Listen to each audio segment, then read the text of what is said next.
A young Olympic swimmer vanished during a routine training swim in the ocean, leaving no trace behind and with the only logical explanation that she drowned. But 4 years later, her father, who never gave up the relentless searches, finds something left at the base of a buoy, a discovery that would change everything. The cold ocean enveloped Jack Callahan as he descended into its silent depths. Early morning light pierced the blue-green water in pale shafts, illuminating the rocky seabed below. His dive light swept methodically across patches of twisted seaweed and sand as he moved with practiced precision. Each breath from his oxygen tank released a stream of bubbles that rushed toward the surface, the only sound in this underwater world. His weathered hands sifted through silt and broken shells, searching, always searching. The familiar ache of disappointment settled in his chest as he found nothing, just like the hundreds of dives before this one. Above him, his small boat, the Sea Warden, drifted with the gentle current. He'd anchored near the edge of Pelican's Reach, several miles from the shoreline of Crescent Bay, the small coastal town he called home. Home, but not really home. Not since Mia disappeared. 4 years. 4 years since his 19-year-old daughter vanished without a trace in these same waters. 4 years of diving every day, searching every inch of seabed he could reach, hoping for any sign of her. Mia Callahan had been a rising star, newly qualified for the Olympic team in open water swimming. Not yet a household name, she'd finished mid-tier in her events, still flying under the radar of major media attention. But she was destined for greatness. Everyone who saw her swim knew it. Her dedication was unmatched. She'd trained in these waters for years, following the same route each morning, from Crescent Bay Pier to Pelican's Reach, around the Blue Water Buoy, and back, a challenging 4-mile round trip. For years, Jack had accompanied her on these training swims, following alongside in his boat, watching over her with the protectiveness only a father could understand. But in the 6 months before she disappeared, Mia had begun insisting on swimming alone. "Dad, I need to do this by myself," she'd told him firmly. "Wait for me at the dock. I'll be fine." And he'd reluctantly agreed, respecting her independence while silently worrying every minute until she returned safely to shore. Except for that day 4 years ago when she didn't come back. Jack remembered the frantic hours that followed, calling the Beach Rescue Authority, organizing search parties, scanning the coastline from his boat while praying to spot her bright swim cap bobbing in the waves. But they found nothing. Not Mia, not her gear, not a single trace. As the owner of a diving company, Jack knew these waters better than almost anyone. The currents, the hidden reefs, the treacherous spots where even experienced swimmers could get into trouble. Yet his expertise had yielded nothing in the search for his daughter. After weeks of searching, both he and the police had been forced to acknowledge the most likely scenario. Mia was no longer alive. The ocean claimed swimmers sometimes, even elite ones. But Jack wouldn't stop looking.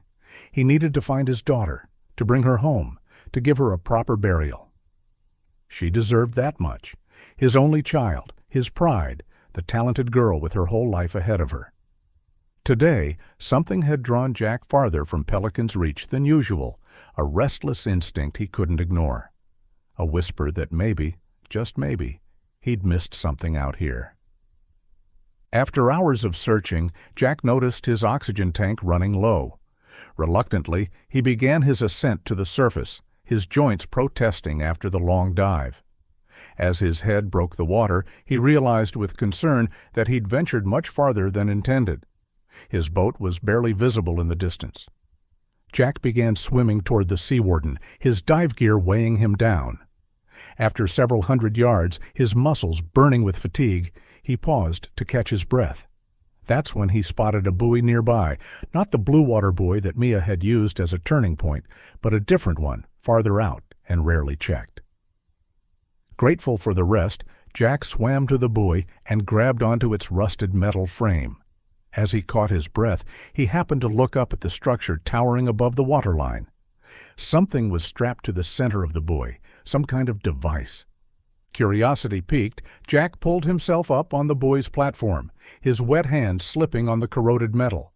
Reaching the device, he carefully unstrapped it and examined the object in his hands. It was a GoPro camera encased in a waterproof housing. The case was worn by sea and weather, but something about it seemed strangely familiar. "Someone must have left this here," he murmured to himself, turning it over in his hands. The case was bulkier than the standard GoPro housing, a high-end model designed to withstand deeper depths. Jack recognized it immediately. It was the same model he'd purchased for Mia, insisting on the best protection money could buy. What a coincidence, he thought. But as he turned the case over, his heart nearly stopped. There, on the back, was a familiar sticker, a small blue dolphin with the letters MC beneath it. His hands began to tremble. This wasn't just any camera. It was Mia's camera, the one he'd given her, the one she'd carried with her on every swim. Jack couldn't believe his eyes. He quickly opened the waterproof case, his fingers fumbling with the latches. The GoPro inside was intact, though the battery was completely dead. He traced his fingers over the device, remembering the day he'd given it to her. "Take this with you," he'd insisted when she'd started swimming alone. "Record your sessions. I want to see your progress." She'd rolled her eyes but accepted it with a smile. "Okay, Dad, if it makes you feel better." Jack carefully placed the camera into his waterproof bag and swam back to his boat with renewed energy. His diving companion, an old friend who often accompanied him on these searches, was waiting on deck with a concerned expression. "You went farther than usual today, Jack," his friend said. "The sun's getting high. We should head back." "You're right," Jack replied, climbing aboard. His hands still trembling, he pulled the camera from his bag. "But look what I found." His friend's eyes widened in recognition. "Is that—" Jack nodded, unable to speak past the lump in his throat. They quickly prepared to return to Crescent Bay. As they approached the harbor, Jack thanked his friend and apologized for having to rush off. His friend clasped his shoulder in understanding. After changing from his diving suit into dry clothes, Jack climbed into his car, the GoPro clutched tightly in his hand. 4 years of searching, and finally, he had something. A clue, a connection to Mia. Whatever was on this camera might tell him what happened to his daughter, and he was determined to find out. Jack's hands gripped the steering wheel tightly as he pulled out his phone and dialed Detective Morgan, the officer who had been assigned to Mia's case 4 years ago. "Detective Morgan speaking," came the gruff but familiar voice. "It's Jack Callahan," he said, his voice tense with excitement. "I found something. Mia's GoPro camera. It was strapped to a buoy miles out from her usual route." There was a moment of silence on the line. "You found her camera? After all this time?" "Yes, and it might have footage from the day she disappeared. I need to bring it in." "I'm in a meeting that starts in 10 minutes, Detective Morgan replied, sounding genuinely frustrated by the timing. "I can't meet with you immediately." Jack's heart sank, but the detective continued. "But you can drop it off at the station. I'll alert our forensic tech team to expect you. They can help access the content, and we'll keep it safe as evidence." "Thank you," Jack said, relief washing over him. "I'll head there now." "I should be free in a few hours," Morgan added. "We can talk then." Jack suddenly remembered his afternoon plans. "Oh, shoot, I'm sorry, Detective. Actually, I meant to attend a charity event, a reunion lunch with some former professional divers and athletes. I promised a friend I'd give a speech. I can cancel and say there's an emergency at the police station, though." "You know what? That might not be necessary," Morgan assured him. "Just drop off the camera for now. Depending on the forensic tech's assessment, we'll figure it out later. We can meet up afterward." As Jack ended the call, he glanced at the clock on his dashboard. He still had a few hours before the event. 20 minutes later, Jack arrived at the Crescent Bay police station, camera in hand. The officer at the front desk recognized him immediately. "Mr. Callahan," she said with a nod. "Detective Morgan called ahead. Let me take you to our tech lab." Jack was led to a small room filled with computers and specialized equipment. A man in his 30s looked up from a workstation. "You must be Jack Callahan," he said, extending his hand. "I'm Ethan Parker, forensic tech analyst. Detective Morgan briefed me on your find." A uniformed officer stood nearby, clearly there to witness the handling of potential evidence. "I found this camera strapped to a buoy miles offshore," Jack explained, carefully placing the device on the desk. "It belonged to my daughter, Mia. She disappeared 4 years ago while training for the Olympics." The tech nodded solemnly. "Let's see what we've got." Ethan worked methodically, first photographing the camera as it was, then carefully removing the battery and memory card. The battery was visibly swollen. "The card looks intact," he said, inspecting it under a magnifier. "No major corrosion. That's a good sign." He inserted the memory card into a specialized reader connected to his computer. "We'll make a forensic copy first to preserve the original data." Jack stood tensely behind him as the files transferred to the computer. After a few minutes, Ethan opened the first video file. The screen filled with Mia's face, and Jack's knees nearly buckled. She was alive, smiling, her wet hair plastered to her head as she adjusted the camera on the buoy. "Testing, testing," her voice came through the speakers, slightly distorted by wind, but unmistakably hers. "Perfect spot to capture my training today." The footage showed her carefully securing the GoPro to the buoy, positioning it to record her swimming approach. She looked happy, energetic, exactly as Jack remembered her. The next clip showed Mia treading water beside the buoy, talking directly to the camera. "Day 42 of Olympic training," she said, slightly breathless. "Coach says my endurance is improving, but my turns still need work." She sighed, her expression suddenly serious. "Sometimes I wonder if I'm cut out for this.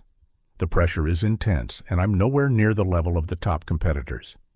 If I even make it to the games, will I just embarrass myself?" Jack's throat tightened. He'd never known she harbored these doubts. The footage continued, Mia still speaking to the camera when suddenly her attention shifted. She looked to the side, surprised. "Oh, hello," she called out to someone off camera. A young man swam into frame, though his face was partially obscured by water droplets on the lens. The camera angle, mounted on the buoy above them, showed only the top portion of his head, his eyes and wet hair visible, but not his full face. "Hey there," the young man said, his voice friendly. "Didn't expect to see anyone else out this far." "Just training," Mia replied. "I'm Mia." "Martin," the young man said, "you're really pushing it, swimming way out here alone." "I'm training for the Olympics," Mia explained. "Open water swimming." "No way." "That's amazing." Martin sounded genuinely impressed. "Are you going to be famous?" Mia laughed. "Hardly. I'm new to the elite level. Haven't made a big media splash yet. Still flying under the radar." "Well, you look like a pro to me," Martin said. "Hey, want a race?" "Just for fun? I used to compete in college." "Sure," Mia agreed, smiling. "Where to?" Martin pointed toward a distant landmark. "How about to that outcropping and back?" "You're on," Mia said, adjusting her goggles. The two swimmers moved out of frame, and for half an hour the camera recorded only the gentle movement of the ocean. Then, in the distance, a speedboat appeared, crossing the frame far from the buoy. The fisheye lens of the GoPro distorted the perspective, making it appear even farther away. The camera only captured the lower half of the boat, including what appeared to be a company logo on its hull. Jack leaned forward, squinting at the image. "Can you enhance that logo?" Ethan nodded, pausing the video and zooming in on the boat. Despite the enhancement, the image remained somewhat blurry, but the logo was just clear enough to make out, a stylized wave with some text beneath it. "That looks familiar," Jack murmured, taking out his phone to snap a picture of the screen. They continued watching, but Mia never returned to the buoy. The footage showed hours of empty ocean until the battery finally died. "Can you go back to the segment with the young man?" Jack asked, his voice tight. Ethan rewound the footage, and they watched the interaction again, trying to glean any additional details about Martin. The tech made notes about his approximate age, hair color, and the limited facial features visible in the frame. Using a reverse image search, Ethan found a match for the boat logo. "It's from Ocean Elite Marine," he said. "They're a local company that provides boats and equipment for water sports." Jack suddenly recalled seeing boats with that same logo at the marina earlier that day. "We'll show this to Detective Morgan and start investigating both the company and this Martin character," Ethan assured him. "We'll also try to create a sketch of the man based on what we can see in the footage." Jack nodded, feeling both hope and dread mingling in his chest. "Thank you. Please keep me updated." He glanced at his watch and realized he needed to leave for the event. "I have to go now, but I'll check in later."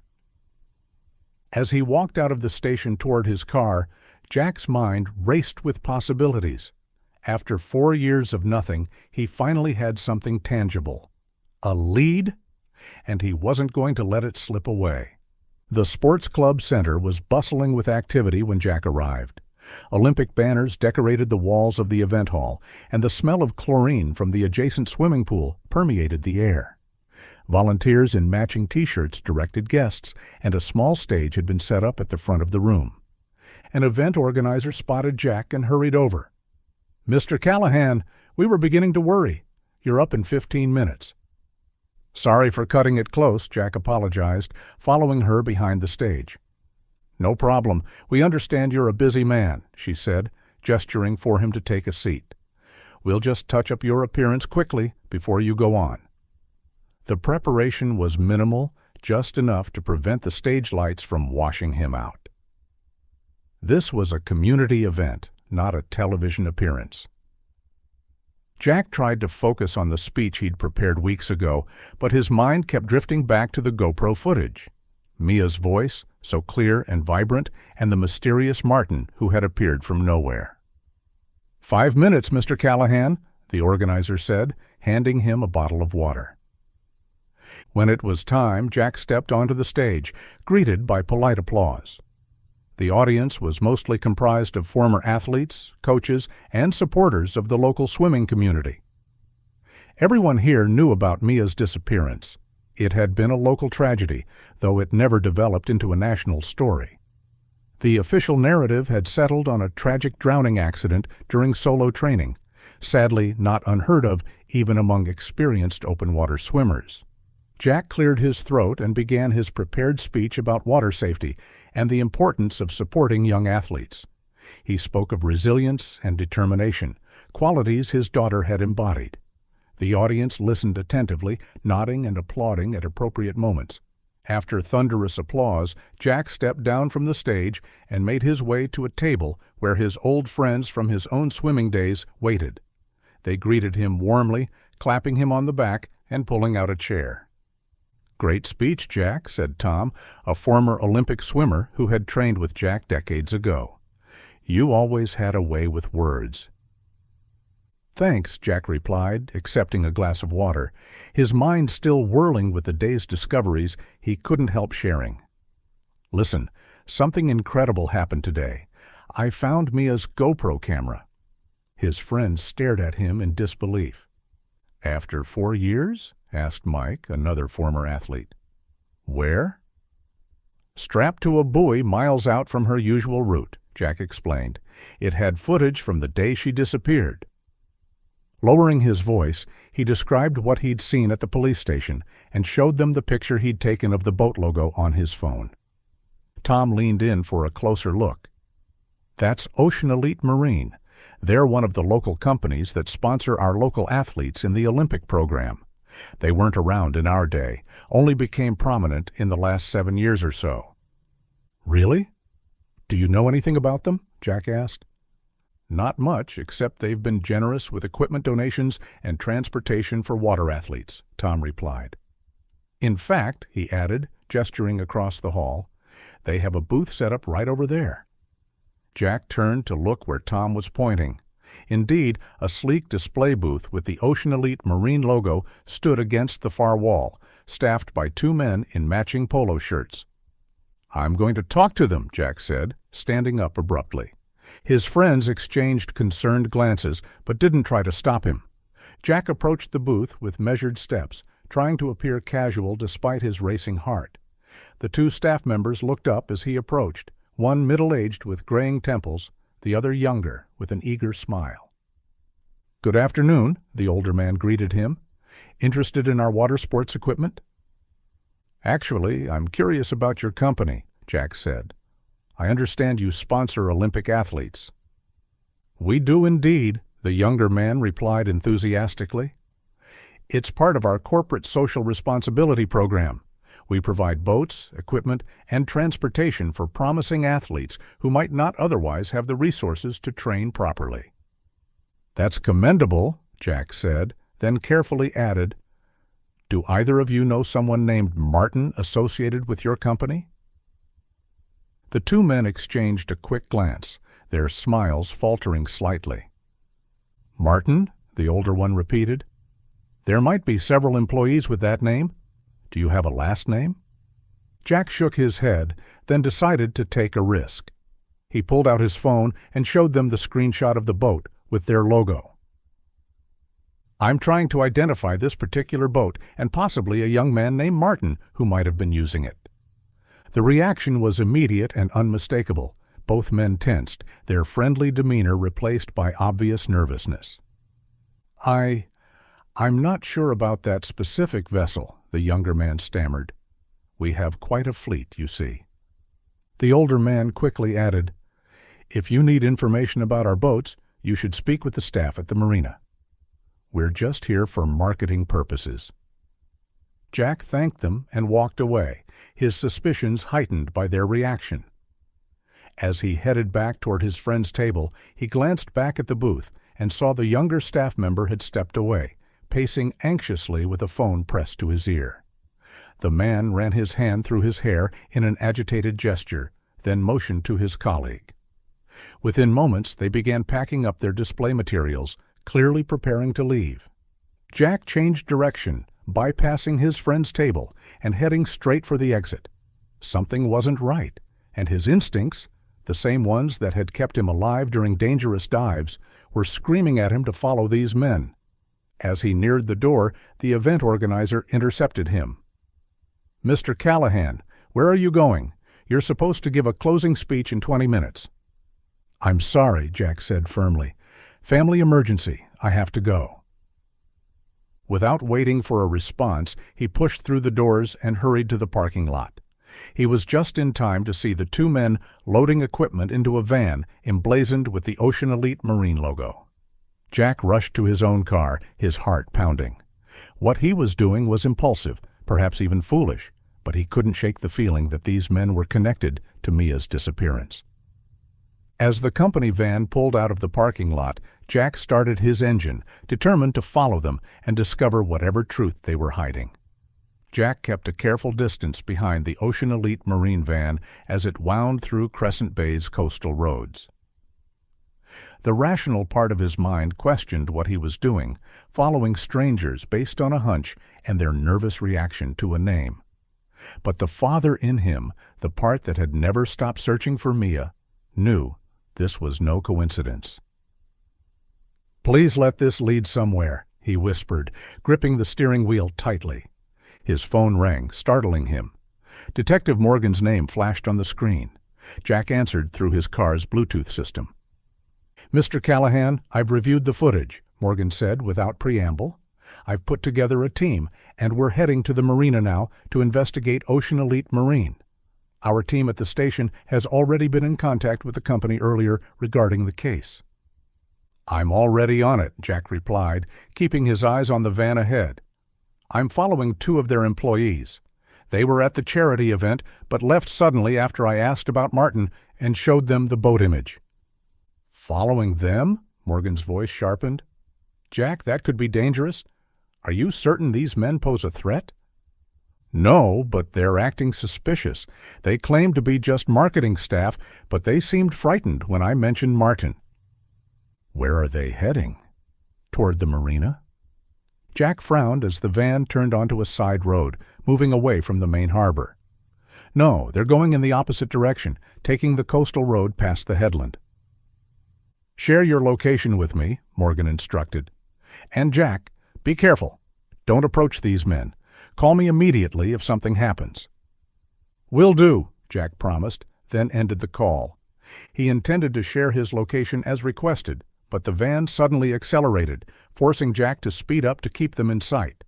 In his haste to follow, he forgot about Morgan's request. The coastal road curved around a rugged headland, offering breathtaking views of the ocean on one side and steep cliffs on the other. After several miles, the van signaled and turned down a narrow, unmarked road that Jack had never noticed before. He slowed, waiting until the van disappeared around a bend before following.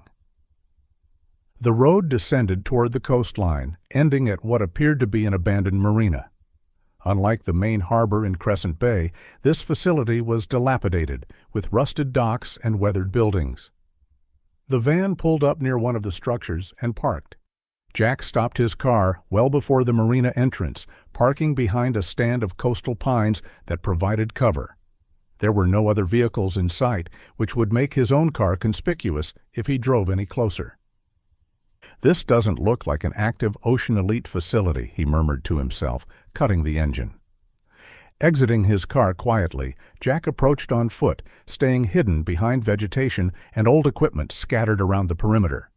He watched as the two men from the event unloaded some boxes from their van and carried them toward the dock, where they met with 3 other men. Just as Jack crept closer to hear their conversation, a large speedboat, more accurately described as a crossover vessel, approached the dock. 3 men disembarked, greeting the others with tense expressions. "We need to move quickly," one of the newcomers said, his voice just loud enough for Jack to hear. "Secure the area. The boss is waiting on the yacht, and he's not happy." Jack ducked behind a stack of old fuel barrels as 2 men began patrolling the perimeter of the marina. Finding a better hiding spot beneath a tattered tarpaulin covering what appeared to be old boat parts, he remained motionless as one of the guards passed just feet away. From his hiding place, Jack heard the sound of another vehicle approaching. Car doors opened and closed, followed by male voices, and his blood froze, the unmistakable sound of women whimpering. "Get in the boat," a gruff voice ordered. "Keep your heads down and stay quiet." "Please," a female voice begged softly. "We've done everything you asked."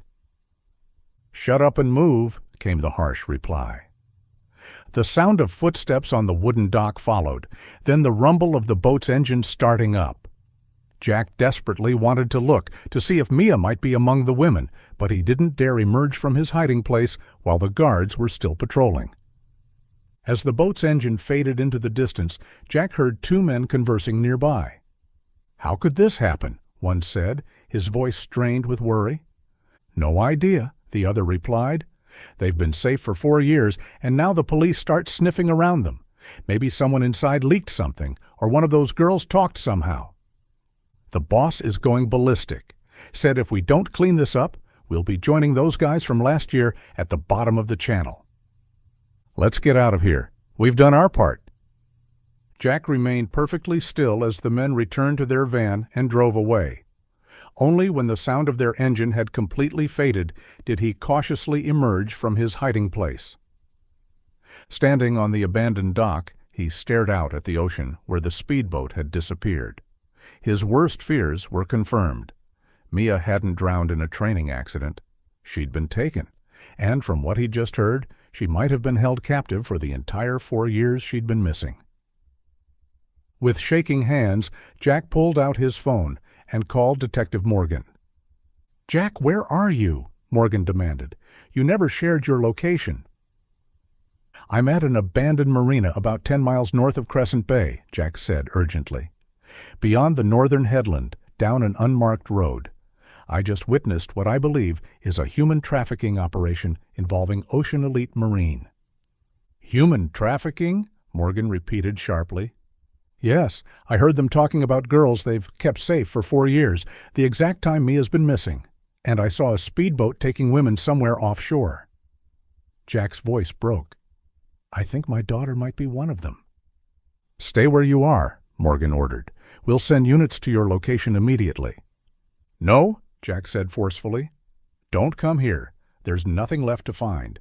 We need to follow that boat. I'm heading back to the main marina now. Meet me there with whatever boats you can get. I know these waters. I can help track them." There was a brief pause before Morgan replied, "All right. We'll coordinate with Harbor Patrol and meet you at the main marina in 20 minutes. "Hurry," Jack pleaded. "I think they're moving the girls because they know we're onto them. This might be our only chance." He ended the call and raced back to his car, his mind reeling with what he'd discovered. After 4 years of believing Mia had drowned, the truth was far more horrifying, but also offered a sliver of hope. If she was still being held captive, she might still be alive. And if she was alive, Jack was going to find her and bring her home, no matter what it took. Jack's tires squealed as he pulled into the Crescent Bay Marina parking lot. Detective Morgan was already there with 4 other officers, along with the Harbor Patrol and members of the Coast Guard. "Jack!" Morgan called, waving him over to where they had gathered near the emergency response dock. 2 police boats and a larger Coast Guard vessel were being prepared for immediate departure. Jack rushed over, still breathing heavily from adrenaline. "They're taking them to a yacht somewhere offshore," he reported. "I heard them say the boss is waiting on the yacht." Morgan nodded grimly. "We've got Marine units standing by and a helicopter on the way. Harbor Patrol has been tracking the crossover boat you described using their coastal surveillance system." A Harbor Patrol officer stepped forward, tablet in hand. The vessel was last seen heading southeast along the coastline, approximately 7 miles offshore. Its current speed suggests it's making for the Channel Islands area. "That's where they're going," Jack said with certainty. "There are dozens of secluded coves around those islands where a yacht could anchor without drawing attention." Morgan turned to Jack. "I appreciate your help in uncovering this, but I need you to stay here while we handle the operation." "No way," Jack said firmly. "I'm coming with you." "Jack, this isn't a request. This is potentially a dangerous situation involving armed criminals." "I know these waters better than anyone here," Jack insisted, his voice rising. "I've been diving around those islands for 20 years. There are underwater caves, hidden approaches, and dangerous currents." Morgan hesitated, clearly torn between following protocol and recognizing the value of Jack's expertise. "Besides," Jack added more quietly, "if Mia is on that yacht, I need to be there. She hasn't seen me in 4 years. She's going to be terrified, traumatized. She'll need her father." The detective sighed deeply, then nodded. "Fine. You can come on the lead boat with me, but you follow orders. If we encounter resistance, you stay back. Understood?" "Understood," Jack agreed immediately. They boarded quickly, Jack helping the captain plan the most efficient route based on the speedboat's last known heading. As they pulled away from the dock, Jack felt a strange mixture of terror and hope. After years of searching, he might finally find Mia, but what condition would she be in?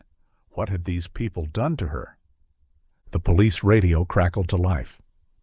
"Air unit is airborne. ETA to search area 15 minutes. Morgan acknowledged the transmission, then turned to Jack. "We have officers researching Ocean Elite Marine now. The company appears legitimate on the surface. They sponsor athletes, provide equipment for competitions, the usual corporate community involvement. But we're digging deeper into their ownership and financial structure." The men at the abandoned marina mentioned the boss, Jack recalled. Someone important enough to have people terrified of disappointing him. "We'll find out who's behind this," Morgan promised. "Right now, our priority is rescuing the women." The boats cut through the water at top speed, the ocean spray stinging Jack's face as they raced against time. The helicopter appeared overhead, its rotors thundering as it swept ahead of them to begin the search. After nearly an hour, the radio crackled again. "This is Air Unit 1. We've spotted a crossover boat approaching a large yacht approximately 12 miles southeast of your position. Sending coordinates now." The boat captain adjusted course immediately. As they neared the coordinates, they reduced speed to avoid detection, using the helicopter as their eyes from above. "Air Unit 1 reports the crossover has reached the yacht," the radio operator announced. "They appear to be transferring people on board." Jack grabbed a pair of binoculars from the cabin and scanned the horizon. After a moment, he spotted them, a sleek white yacht with the crossover boat now secured alongside it. "I see them," he said, his voice tight with tension. "About 2 miles ahead." Through the binoculars, Jack watched as figures moved on the deck of the yacht. Even from this distance, he could make out what appeared to be 3 women in dark clothing being escorted below deck. His heart pounded painfully in his chest. Could one of them be Mia? "All units maintain approach speed," Morgan ordered through the radio. "We don't want to alert them to our presence until we're closer." The tactical officers on board began preparing their gear, checking weapons and communication equipment. One team member was already suited up in diving gear, ready to enter the water if necessary. "Air Unit 1 reports movement on the yacht," the radio announced. "They appear to have spotted us. The yacht is now getting underway." "Full speed!" Morgan commanded, and the boat's engines roared as they surged forward. Jack kept his binoculars trained on the yacht. "The crossover boat is pulling away from the yacht," he reported. 2 armed men on board. As they closed the distance, the crossover boat suddenly changed course, heading directly toward them. "They're going to try to intercept us," the captain warned. "Air Unit, can you maintain visual on the yacht?" Morgan called into the radio. "Affirmative. The yacht is increasing speed, heading south. Wait, we're seeing movement on deck. The women are being brought back up, and they appear to be putting on diving equipment." "Diving equipment?" Jack echoed, alarm shooting through him. "They're going to put them in the water. There are underwater caves all through this area. If they know the caves, they could disappear completely." Morgan relayed this information to the helicopter and the other boats. "We need to move now. If they get those women underwater, we might lose them." The crossover boat was now clearly visible, racing toward them with 2 men visible on deck, weapons in hand. "They've spotted us," the tactical officer shouted as the yacht suddenly changed course. "Move! Move!" "Everyone take cover!" Morgan shouted as the first shots rang out across the water. Jack ducked behind the cabin wall, his heart racing. The helicopter swooped lower, providing support from above, while the second police boat moved to intercept the crossover. Through the chaos, Jack kept his binoculars fixed on the distant yacht. "They're putting them in the water," he shouted. "The women and some men, they're all going overboard with diving gear. Hold your fire," Jack shouted desperately to the officers. "If you hit those oxygen tanks, they could explode." The tactical team leader relayed the warning through his radio, and the helicopter adjusted its approach, firing warning shots near, but not directly at, the crossover boat. "We can't let them get away," Morgan said, coordinating with the tactical team. 3 officers in diving gear were preparing to enter the water. "I'm going too," Jack declared, already moving toward the diving equipment. Morgan grabbed his arm. "Absolutely not, Jack. You're staying on this boat." "Those underwater caves are like a maze," Jack argued desperately. "Your divers don't know them like I do. If Mia goes down there, I might never find her again." Before Morgan could respond, more gunfire erupted from the crossover boat, forcing everyone to take cover again. The helicopter fired warning shots, driving the crossover away from their position. In the confusion, when no one was looking his way, Jack seized his opportunity. He grabbed a diving mask, fins, and a spare breathing apparatus. It wasn't a complete set, no oxygen tank, but it would have to do. While the officers focused on the firefight with the crossover boat, Jack slipped over the side of the police boat and into the churning water.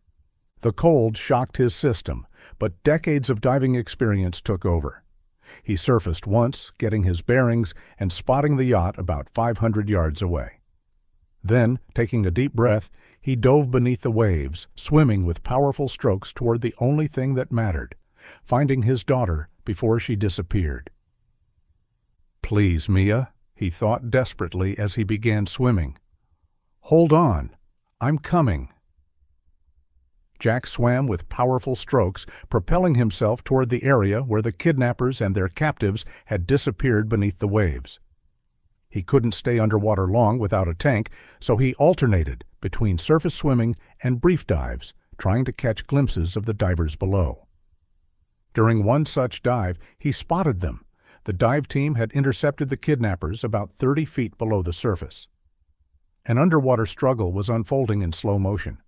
Jack could see that each of the 3 women was handcuffed to one of the men, making it difficult for the police divers to separate them. The criminal divers were armed with spear guns, which they were using to keep the police at bay. One rescue officer was trying to wrestle the spear gun away from a kidnapper while protecting the woman handcuffed to him. Jack surfaced for air, his lungs burning.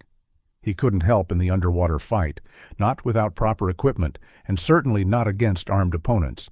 But perhaps he could still do something. Looking around, he noticed that in the chaos, everyone's attention was focused on either the underwater struggle or the ongoing standoff between the police boats and the crossover. The yacht sat relatively unattended, its crew either in the water or manning the crossover. Jack made a split-second decision. Instead of diving back down, he swam toward the yacht, approaching from the stern where he would be less likely to be seen. Using skills honed through decades of diving, he pulled himself up onto the yacht's swimming platform and rolled onto the deck, dripping and gasping. After catching his breath, Jack crept along the deck, staying low and searching for anything he could use to help. In the yacht's dive preparation area, he found what he was looking for: a rack of spear guns apparently readied, but then abandoned in the rush to evacuate. Jack grabbed one of the weapons, checking that it was loaded and ready to fire. His plan was to return to the water, armed this time, and try to help free Mia. But as he turned to head back to the stern, he heard the unmistakable click of a gun hammer behind him. "Don't move," said a young man's voice, slightly slurred. "Leave the gun, or I'll shoot." Jack turned slowly to face his captor. Standing before him was a young man in his 20s, his wet hair slicked back, eyes bloodshot, a bottle of expensive liquor in one hand and a handgun in the other. Jack recognized him immediately from the GoPro footage. Martin. "You took my daughter," Jack said, his voice low and dangerous. "I'm here to take her back." Martin swayed slightly, the effects of alcohol evident in his unsteady stance. "Her father? The diver guy she always talked about?" "Tell me why," Jack demanded, keeping the spear gun pointed downward but not relinquishing it. "Why did you take her?" Martin took a swig from his bottle, wiping his mouth with the back of his hand. "We're making her a better future. She's 19, talented. We're training her for the Olympics." Jack scoffed, his grip tightening on the spear gun. "By kidnapping her? Holding her prisoner for 4 years?" "Don't come any closer," Martin warned, raising his gun as Jack shifted his weight. "I didn't do nothing to them, you know. I wished I could, but I wasn't even allowed to get near them." His face twisted with bitterness. "They were for my father." Jack's blood ran cold. "Your father?" Martin nodded, taking another unsteady step toward Jack. "It's a sad thing, really. I could only help my old man get what he wanted. He loves athletic young women, always had a thing for them." His voice dropped to a conspiratorial whisper. "He could make her successful, though, if she did her job properly." "Stay where you are," Jack warned, raising the spear gun slightly. "If you come any closer, I'll shoot." But Martin seemed beyond hearing, lost in his drunken confession. He continued advancing, the gun in his hand wavering. "Martin!" A sharp voice cut through the tension. "What the hell are you doing?" An older man appeared on deck, dressed in an immaculate white shirt despite the chaos. He held a gun pointed directly at Jack, his stance steady and confident. The family resemblance between him and Martin was unmistakable.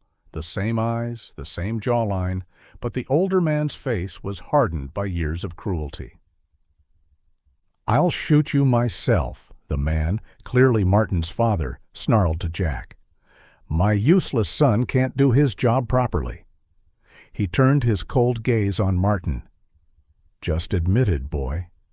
You must have talked to the police about what we did. That's why they're sniffing around us now." "I didn't tell the police about the girls, Father," Martin protested, his voice suddenly childlike. "It wasn't me." "Shut up. Of course it was you. I know you always wanted one of my girls." His father spat. "Who else would have talked? You've always been weak, always had second thoughts." While they argued, Jack slowly adjusted his grip on the spear gun, preparing to fire. "I didn't say anything," Martin insisted, his face flushed with alcohol and emotion. "I swear it." "Doesn't matter now," the man said dismissively, turning his full attention to Jack. "You're the diver father, aren't you? Been searching for your little girl all this time? Well, your search ends here." The man raised his gun, aiming directly at Jack's head. "I've built too much to let someone like you destroy it all." In that split second, 2 shots rang out simultaneously. Martin fired his gun at his father, the bullet striking him in the head.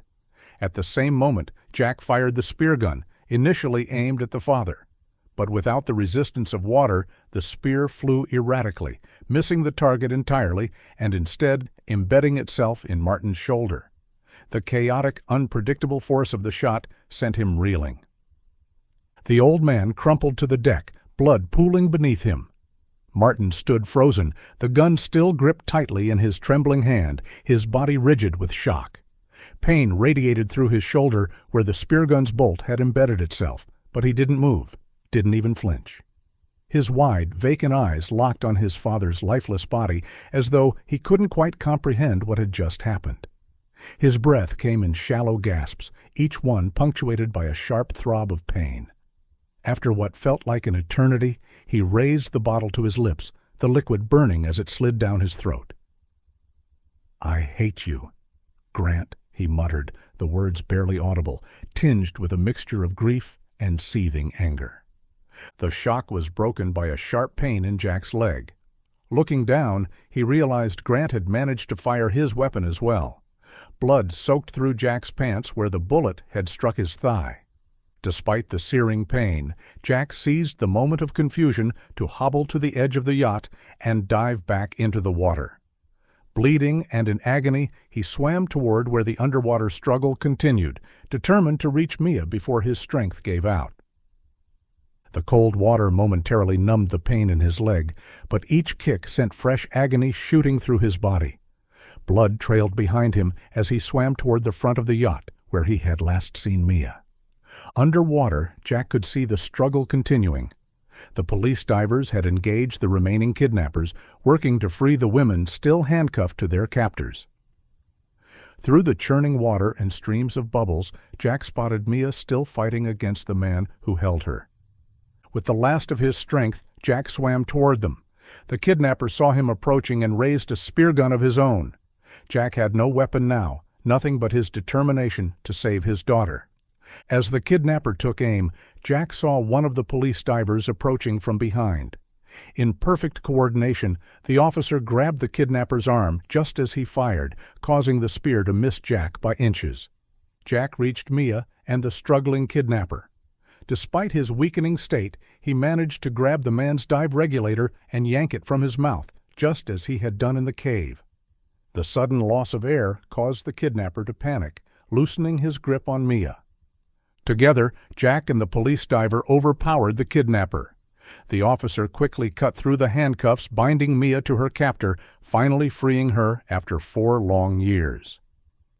Jack's vision began to darken at the edges as blood loss and exhaustion took their toll.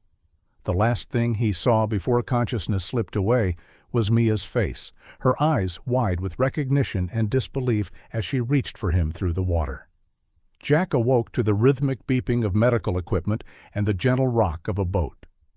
Blinking against the harsh light, he realized he was lying on a stretcher in what appeared to be a Coast Guard vessel. A medic was applying pressure to his leg wound while another monitored his vital signs. "He's conscious," the medic called out. "Mr. Callahan, try not to move. You've lost a lot of blood." Jack tried to sit up despite the warning. "Mia," he croaked, "where's my daughter?" "Dad, I'm here," came a voice he'd longed to hear for 4 years. Mia appeared at his side, still in her diving suit, but with a blanket draped over her shoulders. Her face was thinner than he remembered, her eyes holding shadows that hadn't been there before. But she was alive. She was real. "Mia," he whispered, reaching for her hand. "You're safe now." She took his hand, tears streaming down her face. "You found me. After all this time, you actually found me." Jack tried to respond, but a wave of pain cut his words short. The medic intervened, gently pushing Mia back. "He needs immediate medical attention. That bullet needs to come out." Another medic approached, addressing Mia and 2 other young women huddled nearby. "We need to check all of you for injuries as well. You've been through a traumatic experience." One of the women, blonde and visibly shaking, spoke up. "Are they all gone?" "The men who kept us?" A police officer standing nearby nodded. "We've neutralized the threat. 2 of the kidnappers from the crossover boat were killed in the exchange of fire. We've arrested the yacht captain and 3 others, including the son, Martin." The relief on the women's faces was palpable. The 3rd woman, dark-haired and gaunt, began to sob quietly. Detective Morgan appeared, his expression a mixture of satisfaction and concern as he approached Jack's stretcher. "You're one hell of a stubborn man, Callahan. That was either the bravest or the most foolish thing I've ever seen." Jack managed a weak smile. "Did you get them all?" "We think so. The operation seems to have been run by Grant Whitmore, the man killed on the yacht. He's the owner of Ocean Elite Marine, among other businesses. Preliminary investigation suggests he's been targeting female athletes for years, using his son to help identify and abduct them." "He promised to make them successful," Jack said grimly. Morgan nodded. "In exchange for their compliance. We've already found evidence linking him to several athletic sponsorships over the years. The FBI is getting involved now. This could be much bigger than we initially thought." The detective turned to Mia. "Miss Callahan, I know this is difficult, but can you tell us briefly what happened to you? A more detailed statement can wait until you've received medical attention." Mia looked at her father, drawing strength from his presence. "It started that day at the buoy," she began, her voice steadier than Jack would have expected. "I was training as usual when Martin approached me in the water. He seemed friendly, just another swimmer. We raced to Pelican's Reach, and on our way back he said his boat was nearby and offered to give me a ride back to Crescent Bay." She paused, swallowing hard. "I was tired from the swim and thought it would be nice to rest on the boat. I completely forgot about my GoPro camera on the buoy. Martin seemed so normal, so harmless." Jack squeezed her hand, encouraging her to continue. "But they didn't take me home. They drove to Whitmore's estate instead, and they drugged me. When I woke up, I was locked in a room with Anna and Lily." She gestured to the 2 other women. "Whitmore told me he could make my Olympic dreams come true, that he had connections and resources to turn me into a champion, but I had to cooperate with him." Her voice hardened. "When I refused, he threatened to hurt you, Dad. He knew everything about your diving company, our home, your routines. He said if I didn't obey, you would suffer accidents. First, your business would fail, then your home would burn, and finally, you'd have a fatal diving incident." Jack felt sick with rage, but he kept his expression calm for Mia's sake. "So I stopped fighting back, at least openly," Mia continued. "We trained every day in the lake on his property. We were always guarded, always watched. He kept us in shape, said we needed to maintain our athletic builds. Anna and Lily had been there longer than me, and they warned me not to try escaping. 2 girls had tried before and never came back." The other women nodded silently, confirming Mia's account. "Today was the first time we'd been on the yacht in months," Mia added. "They were panicking, saying someone had talked to the police. Grant thought it's his son, Martin. There were tension between them for a long time. So Grant commanded his men to move us to another location." Morgan looked grim. "You're safe now, all of you. We'll need full statements later, but right now, let's get you all medical attention." The Coast Guard captain announced they were approaching the harbor. As they neared the dock, Jack could see ambulances waiting with their lights flashing. "The paramedics will take you directly to the hospital," Morgan told Jack. "I'll need your statement too, once the doctors clear you." Jack nodded weakly, the pain in his leg intensifying as the adrenaline of the rescue faded. "The son, Martin, he told me everything on the yacht. He admitted what they were doing." "We've got him in custody," Morgan assured him. "Between your testimony and the evidence we're gathering, they won't see freedom again." As the boat docked, medical teams rushed aboard. Jack was quickly transferred to a gurney, while other paramedics attended to Mia and the other women. Mia clung to Jack's hand as they were separated for transport. "Dad, I should have been braver. I should have found a way to escape." Despite his pain, Jack managed to smile at his daughter. "You survived. That's what matters, and it's a good thing you forgot that camera on the buoy." Tears welled in Mia's eyes as she nodded, understanding the incredible coincidence that had led to her rescue. "I love you, Dad." "I love you too, sweetheart," Jack replied, his voice breaking. "I never stopped looking for you. Not for one day." The paramedics gently pulled them apart, explaining that Jack needed immediate surgery. Mia reluctantly let go, watching as they loaded him into an ambulance. "We'll take good care of your father," one paramedic assured her, "and the officers will bring you to the hospital after your preliminary examination. You'll see him soon." As the ambulance doors closed, Jack caught a final glimpse of Mia standing on the dock, surrounded by police and medical personnel. Despite everything she'd endured, she stood tall, her swimmer shoulders straight and proud. In the ambulance racing toward the hospital, Jack reflected on the day's events. That morning, he had been giving a speech at a charity event, continuing his routine of existing without living, searching without hope.